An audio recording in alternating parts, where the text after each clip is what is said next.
Bonjour Thomas. Bonjour Nicolas. Alors vous allez nous parler de drones aujourd'hui. Oui, juste un mot avant, je peux m'inscrire moi aussi, je peux jouer. Bien sûr. À ce concours. Bon, il faut s'inscrire à l'émission en tout cas. Merci pour ce cadeau. Alors oui, les drones, c'est un objet connecté, volant, qui se développe de plus en plus, d'un point de vue ludique. Tout d'abord, on en voit de plus en plus sous les sapins de Noël, mais pas que. Les entreprises s'intéressent aussi à cet objet pour leur simplifier la vie. Alors que ce soit à terme, on est dans la fiction avec des entreprises comme Amazon, on va voir des exemples qui proposent, qui rêvent finalement de livrer leurs clients par drone et qui permettront à terme de livrer, en tout cas c'est la promesse d'Amazon, en 30 minutes. On voit voilà, ces petits colis qui sont prêts à décoller. Alors je vous laisse imaginer toutes les questions que ça pose, bien sûr, avec notre peur bien gauloise de se prendre le ciel sur la tête, les encombrements du trafic aérien, et puis aussi vous voyez ces hélices non protégées, on se dit que ça va tondre le gazon en arrivant chez vous. C'est peut être un facteur de danger, mais blague à part, c'est quelque chose qu'il faut prendre au sérieux. C'est pas que de la com, notamment pour les régions avec des grands espaces, les États-Unis, les zones rurales chez nous. On imagine que ça peut quand même rendre des services et désenclaver un peu plus grâce à ce moyen de transport certains endroits et leur donner accès donc au e-commerce. Voilà, il est tout content, il récupère son paquet. Alors plus proche de nous, elle est dans la réalité, cette fois SNCF qui se sert de drone également pour surveiller ces lignes et ces voies ferrées. On voit tout de suite l'intérêt, ça évite d'arrêter le trafic. On peut, vous voyez ces images, prendre de la hauteur assez facilement.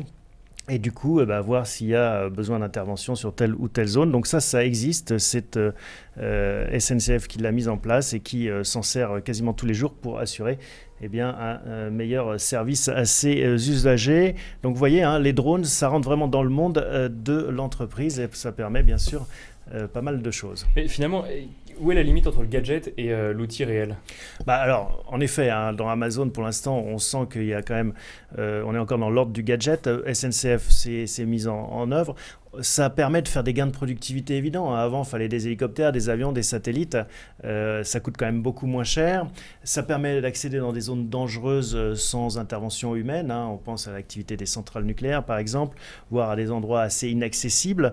Et puis, c'est un écosystème, alors vous en êtes les représentants, très dynamique. Il y a beaucoup de startups qui se lancent dans le domaine et les Français sont bien placés. On a un savoir-faire aéronautique reconnu, donc voilà, un petit cocorico en passant. Et puis, on est dans une émission sur les objets connectés. Bien sûr, un drone, c'est un objet connecté en soi qui vole, mais ça permet aussi de connecter plein d'univers qui ne le sont pas, c'est-à-dire qu'en effet, ça permet d'accumuler de la data sur des endroits inaccessibles et justement, finalement, de les relier à cet univers numérique qui nous passionne. Merci beaucoup Thomas. Messieurs, les drones, ça vous inspire? Vous en auriez quelle utilisation? Alors l'utilisation, nous on s'en sert, mais vraiment dans le terme de la communication pour réaliser des vidéos. Après, en termes d'utilisation dans nos métiers de tous les jours, c'est un peu... On l'imagine pas encore. Non, pas encore. Des drones lumineux avec des ampoules qui clignotent. Connectés évidemment. Et chez Weezing ou chez HDSN? Écoutez, nous on ne propose pas de drones, mais on les offre régulièrement à nos salariés qui s'illustrent d'une manière ou d'une autre. Donc là, c'est l'outil marketing plus ça. Oui. Si, je vois ça effectivement comme la prochaine étape. À partir du moment où notre solution, c'est un outil de mesure, c'est de pouvoir proposer ces outils de mesure mobiles sur un drone pour pouvoir aller prendre des mesures à distance. Et je pense effectivement dans un domaine industriel ou d'entreprise, ça peut avoir un sens. Alexis, Christophe, Thierry et Thomas, merci pour votre participation à cette émission. Merci à vous d'avoir suivi cette émission. Retrouvez dès cet après-midi le replay donc sur Décideur TV, sur ZDNet, mais également sur Presse Citron. Je vous donne rendez-vous mercredi prochain à 12h30 pour une émission qui s'interrogera cette fois-ci sur les enjeux de la transformation digitale dans le domaine du e-commerce. À la semaine prochaine.